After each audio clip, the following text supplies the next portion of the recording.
Ouais, c'est pas possible.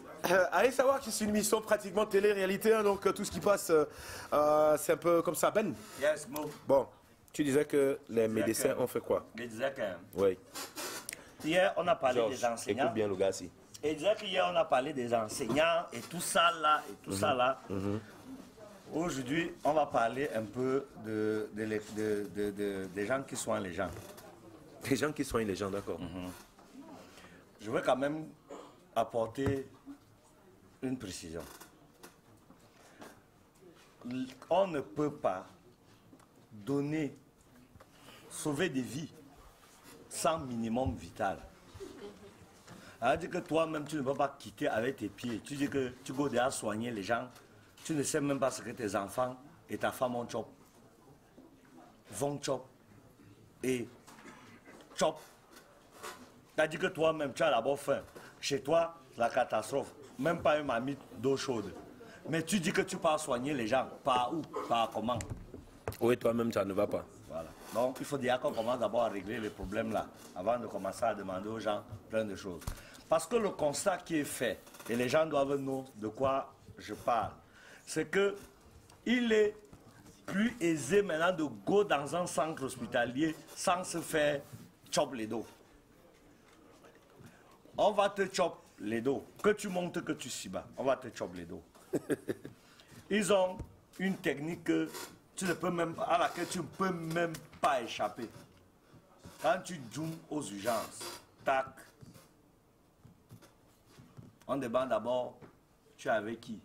On guette des chaussures de la personne avec qui tu es.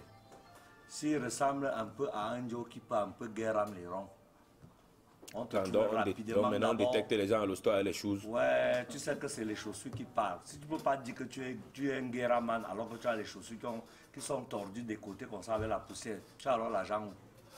C'est pas que les chaussures sont un indicateur de capicisme que tu es.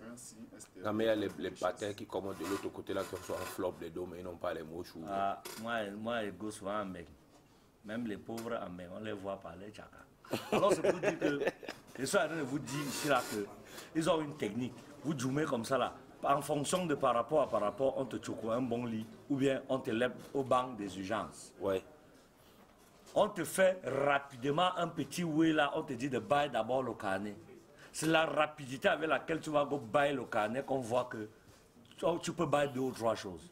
Parce que quand tu commences à hésiter, à traîner pour bailler le carnet, on se demande que est-ce que c'est la suite même qui va guider.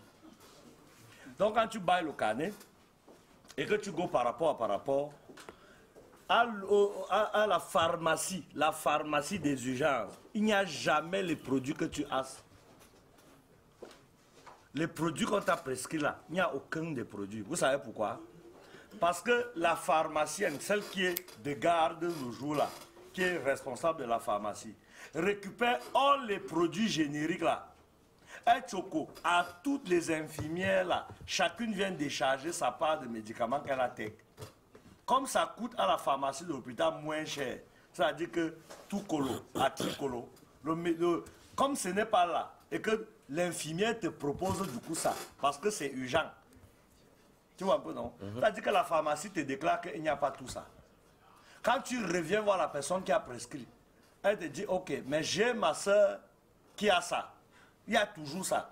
Mais c'est sa soeur, c'est elle qui est la pharmacie. Quand elle dit que sa soeur, j'ai dit, ouais, elle te prescrit un produit. Tu peux regarder, il n'y a pas non. Tu viens me dire qu'il n'y a pas non. Je te propose que je connais quelqu'un qui peut te trouver ça. Sauf que ça va coûter un peu plus cher. Tu as le choix. Non. Tu vas bailler seulement pour elle, non? Elle ne te montre pas le produit. Elle commence à te douiller la perfusion. Elle commence à mettre les choses dedans. Elle met les choses dedans. Après, elle te dit qu'elle a mis tous les produits là-dedans, dans ta perfusion. Tu n'as même pas vu avec l'œil. On vient, on te choque la perfusion. Tu es aussi couché là, comme ça là. Après, on te sort la facture de la perfusion là, un petit oué de perfusion là. On te dit le prix de ça. Tu sautes, tu cales en l'air.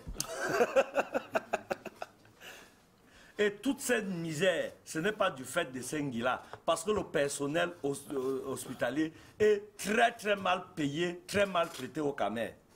Du coup, les vrais professionnels, quelqu'un ne peut pas finir son école, que ses parents ont en scène.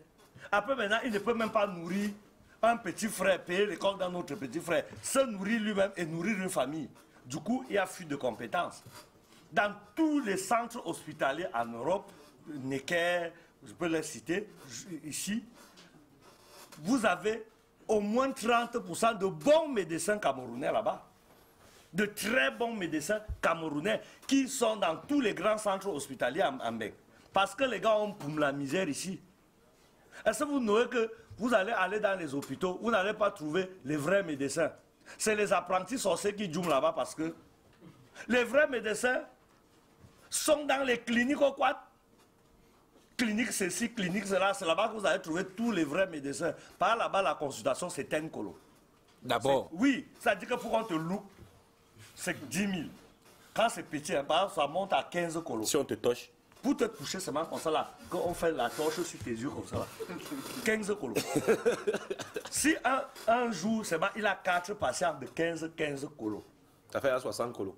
Par jour, il n'y a que qui le peut. Qui le peut. Dans les centres hospitaliers de l'État là, il va partir là-bas pour consulter à Colofab. Et dans les Colofab là, ce qui revient dans sa poche, c'est d'abord une misère compliquée. D'abord pour guérir ça à la fin du mois, c'est la sorcellerie. Du coup, ils font comment pour arrondir la fin du mois? Les enfants sont malades. Hécatombe, accident de la circulation. On bring les blessés. Ils sont 15. Couchés par terre dans un état second. On prescrit les ordonnances, on pose sur les ventres des gens inconscients. Puisque ces gens-là ne peuvent pas bailler, vous n'êtes pas les bons clients, vous êtes inconscients. Parce que là où, au lieu de l'accident, on a fouillé vos poches, on a volé tous vos dos et toutes vos pièces. Du coup là, tu vas mourir de ta propre mort alors qu'on aurait pu te sauver et après réclamer les ronds.